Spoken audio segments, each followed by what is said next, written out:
नमस्कार and welcome to Bodhisattva institute. Some basic concept of chemistry में आज हम डिस्कस करने जा रहे हैं एवोगैड्रो लॉ या एवोगैड्रो हाइपोथेसिस। क्या है, क्या इसका कॉन्सेप्ट है, किस तरह के इस पे क्वेश्चन बनते हैं और क्या क्या इसकी एप्लीकेशंस हो सकती हैं, इन तीनों को आज हम पूरी तरह से बर्बाद कर देंगे। तो चलिए डिस्कस करते हैं एवोगैड्रो लॉ या एवोगैड्रो हाइपोथेसिस। सो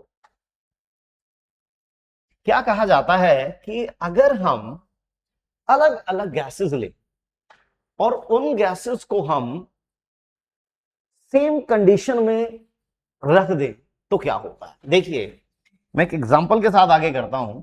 सपोज कीजिए मैंने हाइड्रोजन गैस ली, मैंने ऑक्सीजन गैस ली, मैंने मीथेन गैस ली। इन तीनों गैसेस की मैंने सेम वॉल्यूम को कंसीडर किया, तीनों गैसेस की सेम वॉल्यूम को कंसीडर किया under the same condition of temperature. तीनों का टेम्परेचर भी सेम है और तीनों का प्रेशर भी सेम है। तो कॉन्सेप्ट क्या कहता है कि equal volumes of all gases, equal volumes of all gases under similar condition of temperature and pressure contain equal number of molecules. जी हां, इक्वल नंबर ऑफ मॉलिक्यूल मतलब अगर मैं इन तीनों गैसेस की वॉल्यूम सेम लेता हूं, तीनों को सेम टेम्परेचर और सेम प्रेशर पर मेंटेन करता हूं, तो तीनों में नंबर ऑफ मॉलिक्यूल्स भी सेम होंगे। देखिए होता क्या है, गैस की वॉल्यूम तीन बातों पर डिपेंड करती है, उसके टेम्परेचर पर, उसके प्रेशर पर और नंबर ऑफ पार्टिकल पर, जिसको हम मॉलिक्यूल कहते हैं। गैस की वॉल्यूम, अगर मैं ये कहता हूं कि volume of carbon dioxide is 10 litre, तो दिस स्टेटमेंट इज इनकम्प्लीट, क्योंकि मैंने भी मेंशन तो किया नहीं कि कार्बन डाइऑक्साइड की वॉल्यूम 10 लीटर है, वो किस टेम्परेचर पर है, कितना प्रेशर एक्सर्ट करिए और कितने मॉलिक्यूल्स ने उस वॉल्यूम को ऑक्यूपाई किया है। तो दिस स्टेटमेंट इज इनकम्प्लीट। तो व्हेनेवर जब भी हम गैस की वॉल्यूम को डिस्क्राइब करते हैं तो टेम्परेचर, प्रेशर और नंबर ऑफ पार्टिकल को हमें जरूर मेंशन करना होता है। लेकिन अगर मैं इन दोनों में से इन तीनों में से इन दो को फिक्स कर दूं, कांस्टेंट कर दूं, तो गैस की वॉल्यूम केवल एक पैरामीटर पर डिपेंड करने लगती है और वो है नंबर ऑफ पार्टिकल, वो है नंबर ऑफ मॉलिक्यूल, अर्थात V proportional to N। Volume किस पर डिपेंड करेगी? नंबर ऑफ पार्टिकल पर डिपेंड करेगी। कब? जब टेम्परेचर और प्रेशर कांस्टेंट रहेंगे, अर्थात V is equals to K into N। K हो जाता है कांस्टेंट, तो V upon N is equals to K। अर्थात सिंपल साधारण शब्दों में बात करें तो V1 upon V2 is equal to N1 upon N2, यानी volume is proportional to molecule. Volume किसके प्रोपोर्शनल है? मॉलिक्यूल के प्रोपोर्शनल है। लेकिन कब? जब अलग अलग गैसेस को हम सेम टेम्परेचर, सेम प्रेशर में रखेंगे तो वॉल्यूम मॉलिक्यूल पर डिपेंड करेगी। मैं मॉलिक्यूल इंक्रीज करूंगा तो वॉल्यूम इंक्रीज होगी, या वॉल्यूम को डिक्रीज करूंगा तो मॉलिक्यूल डिक्रीज होंगे। Volume is proportional to number of particle, number of molecule under the similar condition of temperature and pressure. कहते हैं नहीं सर, समझ में नहीं आया। चलिए कोई बात नहीं, आगे बढ़ते हैं। अभी देखिए जैसे कि मैंने हाइड्रोजन गैस ली, मैंने क्लोरीन गैस ली, इन दोनों के कॉम्बिनेशन से हाइड्रोजन क्लोराइड गैस बन गई। ठीक है, all these three gases if maintained eight same temperature and pressure, अगर मैं इन तीनों गैसेस का टेम्परेचर, प्रेशर फिक्स कर दूं, टेम्परेचर, प्रेशर मैंने इन तीनों गैसेस का कांस्टेंट कर दिया, तो मतलब यह है कि इसका मॉलिक्यूल, इसका एक मॉलिक्यूल इसके एक मॉलिक्यूल से रिएक्ट कर रहा है तो इसके दो मॉलिक्यूल बन रहे हैं। और एवोगैड्रो लॉ कहती है कि volume is proportional to molecule. Volume किसके प्रोपोर्शनल होती है? मॉलिक्यूल के प्रोपोर्शनल होती है। मॉलिक्यूल बढ़ेंगे तो वॉल्यूम बढ़ेगी, लेकिन टेम्परेचर, प्रेशर कांस्टेंट रहना चाहिए। अगर इनके मॉलिक्यूल बराबर हैं तो इनकी वॉल्यूम भी बराबर ही होगी।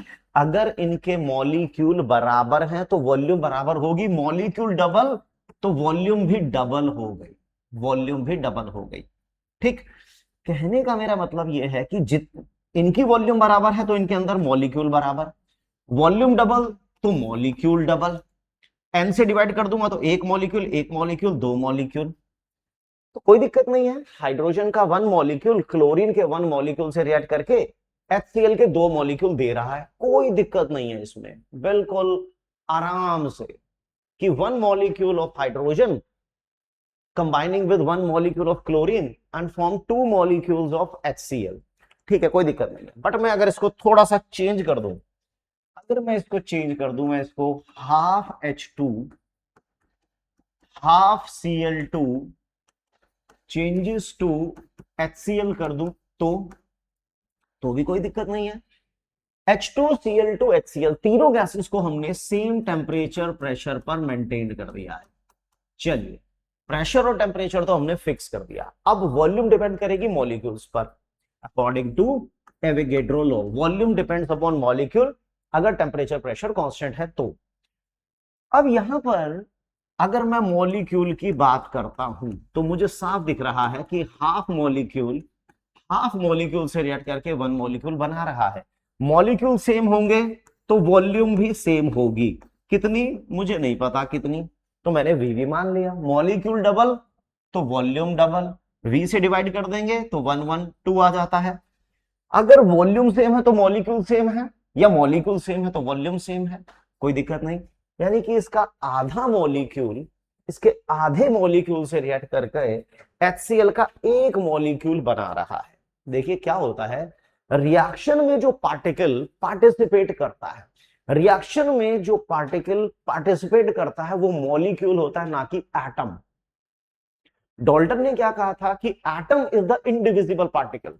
एटम इनडिविजिबल पार्टिकल होता है किसी मैटर का, वो मैटर चाहे एलिमेंट हो या कंपाउंड हो। ऐसी बात किसने कही? डाल्टन ने कही। लेकिन एटम की अपनी कोई इंडिपेंडेंट एग्जिस्टेंस नहीं हो सकती। मैं इसको आधा एटम नहीं कह सकता, ये मेरे लिए आधा मॉलिक्यूल है, ये मेरे लिए आधा मॉलिक्यूल है। तो एक बात ध्यान रखनी है बच्चों कि रिएक्शन में जो पार्टिकल पार्टिसिपेट करता है वो मॉलिक्यूल होता है, किसी एलिमेंट का भी हो सकता है और किसी कंपाउंड का भी हो सकता है।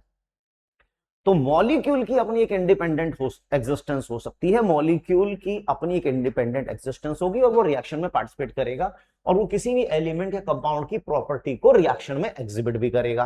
तो सही ये बात हमें समझ में आ गई कि हाफ मॉलिक्यूल से रिएक्ट करके 1 मॉलिक्यूल बना रहा है। लेकिन मैं ऐसा नहीं बोल सकता ना कि मैं हाफ मॉलिक्यूल रिएक्ट करके इसका हाफ एटम से रिएक्ट करके HCl का 1 एटम बनाएगा, तो 1 एटम के अंदर आधा एटम हाइड्रोजन आधा एटम क्लोरीन। ये बात बिल्कुल गलत है।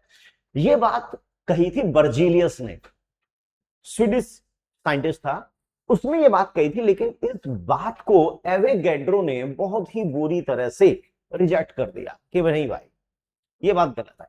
एवोगैड्रो जो था बहुत ही स्मार्ट और इटालियन केमिस्ट रहा है अपने टाइम का, जिसने एवोगैड्रो हाइपोथेसिस दिया और बर्जीलियस को पूरी तरह से रिजेक्ट कर दिया। तो अकॉर्डिंग टू हिम कि equal volumes of all gases, अगर हम इसकी स्टेटमेंट की बात करें, एवोगैड्रो की स्टेटमेंट की बात करें तो क्या कहा जाता है कि equal volumes of all gases under similar condition of temperature and pressure contain equal number of molecule, जिसकी बात मैं शुरू से कर रहा हूं कि अगर हम गैसेस की वॉल्यूम सेम लेते हैं, सेम टेम्परेचर प्रेशर पर मेंटेन करते हैं, तो उनमें मॉलिक्यूल भी सेम होते हैं, अर्थात V proportional to N, V is equal to K into N। तो V1 upon V2 is equals to N1 upon N2। ठीक है, ये बात तो क्लियर हो रही है। चलिए, मैंने क्या किया, एक कंटेनर में मान लो मैंने N2 गैस ली और एक में मैंने अमोनिया गैस ली। ठीक, इन दोनों गैसेस को मैंने सेम टेम्परेचर पर मेंटेन किया, सेम टेम्परेचर व्हाटएवर, दोनों का टेम्परेचर सेम है, दोनों का प्रेशर भी सेम है, दोनों गैसेस को मैंने सेम टेम्परेचर पर मेंटेन कर दिया, सेम प्रेशर पर मेंटेन कर दिया। तो एवोगैड्रो लॉ कहती है कि now the volume is proportional to molecule. Volume molecule पर डिपेंड करेगी, तो अगर मैंने इसकी वॉल्यूम 5 लीटर ली, इसकी वॉल्यूम मैंने 15 लीटर ली, और इसमें मॉलिक्यूल मुझे मिलते हैं 10⁻22, तो यहां पर कितने मॉलिक्यूल होंगे? Calculate the number of molecule of ammonia.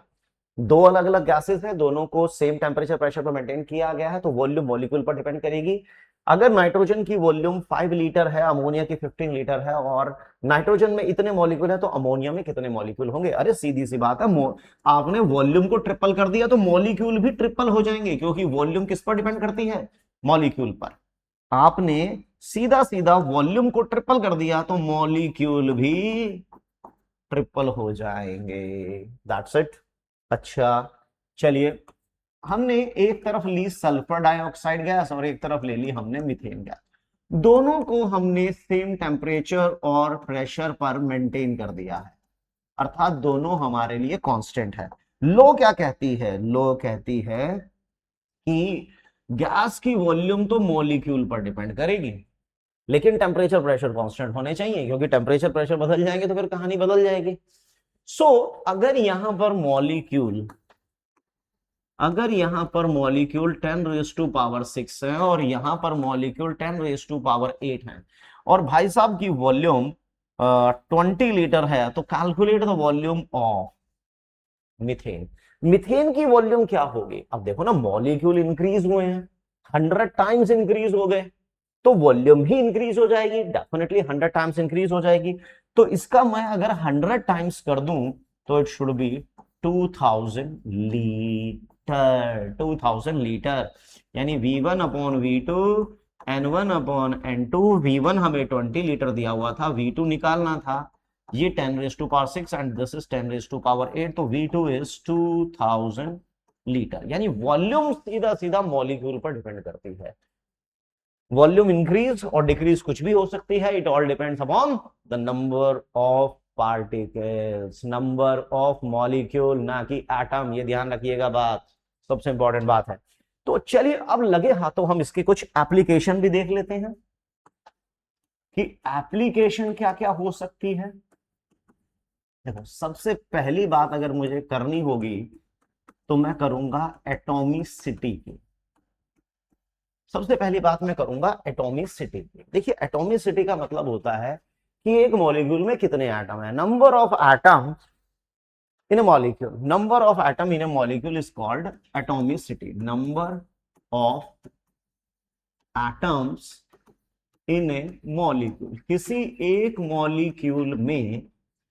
किसी भी मॉलिक्यूल में कितने एटम होते हैं, वो एटॉमिसिटी मानी जाती है। ठीक है, अभी मैंने आपको बताया कि half H2 half Cl2 changes to HCl, और इन सभी गैसेस को सेम टेम्परेचर प्रेशर पर मेंटेन करेंगे। अब इन दोनों के मॉलिक्यूल बराबर है तो वॉल्यूम बराबर होगी। ठीक है, ये बात समझ में आ गई। तो यहां पर इसका हाफ मॉलिक्यूल है, हाइड्रोजन के हाफ मॉलिक्यूल में, हाइड्रोजन का ये हाफ मॉलिक्यूल है, और इसमें कितने एटम दिखाई दे रहे हैं? 1 एटम ऑफ हाइड्रोजन, क्योंकि एटम आधा पौना तिहाई तो हो नहीं सकता। आधे मॉलिक्यूल में एक एटम साफ साफ नजर आ रहा है, तो एक मॉलिक्यूल में कितना एटम हुआ? 1 molecule of hydrogen, that is 2 atom. इसीलिए हम कहते हैं कि हाइड्रोजन की एटॉमिसिटी 2 है, क्योंकि रिएक्शन में पार्टिसिपेट करने वाली यूनिट मॉलिक्यूल होती है, ना कि atom. Molecule is the reacting, molecule is the participating, molecule is the independent participating unit for an element or a molecule to take part in a chemical reaction, right? चलिए, तो बात हुई atomicity की। Number 2 is vapour density. Vapour density, देखिए vapour density क्या होती है? Vapour density होती है किसी भी गैस किसी भी गैस का या किसी भी गैस की जो भी वॉल्यूम है ना, किसी भी गैस की जो भी वॉल्यूम है, या मास कह लेते हैं, चलो, मास of certain volume mass of certain volume of gas at STP, यानी सेम टेम्परेचर प्रेशर, वैसे तो स्टैंडर्ड टेम्परेचर प्रेशर है, सेम टेम्परेचर प्रेशर तो मुझे नहीं कहना चाहिए। मैंने कोई गैस ली जिसकी मुझे वेपर डेंसिटी बतानी है, उसकी कुछ वॉल्यूम होगी, और वॉल्यूम तो डिपेंड करती है ना टेम्परेचर प्रेशर पे, तो टेम्परेचर प्रेशर हमने 273 केल्विन और 1 atm प्रेशर लिया, उसकी कुछ वॉल्यूम ली, उस वॉल्यूम का कुछ मास होगा, अपॉन में mass of hydrogen of same volume, of same volume at STP. देखिए, मैंने कोई XYZ गैस है, उसकी कुछ वॉल्यूम ली एसटीपी पर, और उतनी ही वॉल्यूम मैंने हाइड्रोजन की ली, same condition, temperature pressure same होना चाहिए एसटीपी, ठीक है। Mass of certain volume, mass of certain volume of gas at STP, यानी कि मैंने किसी भी गैस का same mass of certain volume of gas at STP, ठीक है। क्लियर हो गई बात, दोनों में मैं वॉल्यूम सेम ले रहा हूं। अब वॉल्यूम किस पर डिपेंड करती है? मॉलिक्यूल पर डिपेंड करती है। तो जितने मॉलिक्यूल यहां पर इस गैस के होंगे, उतने ही मॉलिक्यूल हाइड्रोजन के भी होंगे, दोनों में मॉलिक्यूल बराबर होंगे, ठीक है ना। तो n मॉलिक्यूल्स, अभी चलो n मॉलिक्यूल मान लेता हूं, n molecules of gas upon में n मॉलिक्यूल्स ऑफ हाइड्रोजन। अब दोनों में मॉलिक्यूल बराबर हैं, तो यहां पर मैं 1 मॉलिक्यूल ऑफ गैस अपॉन में 1 मॉलिक्यूल ऑफ हाइड्रोजन भी ले सकता हूं, ठीक है ना। सॉरी, मुझे, हाँ मॉलिक्यूल, अब मॉलिक्यूल तो मैंने चलो बराबर ले लिए, कि दोनों के मॉलिक्यूल मैंने बिल्कुल बराबर ले लिए हैं, कि एक के मॉलिक्यूल मैंने, अगर मैंने दोनों के NN मॉलिक्यूल लिए, ठीक है, दोनों के NN मॉलिक्यूल आ रहे हैं, तो दोनों के एक एक मॉलिक्यूल भी बराबर हो सकता है। बराबर मतलब मैं दोनों के मास को भी कंपेयर कर सकता हूं, जो मास इसका होगा उसको इसके मास से कंपेयर कर सकता हूं। तो दोनों के n मॉलिक्यूल का मतलब दोनों के एक एक मॉलिक्यूल की बात भी कर सकते हैं। तो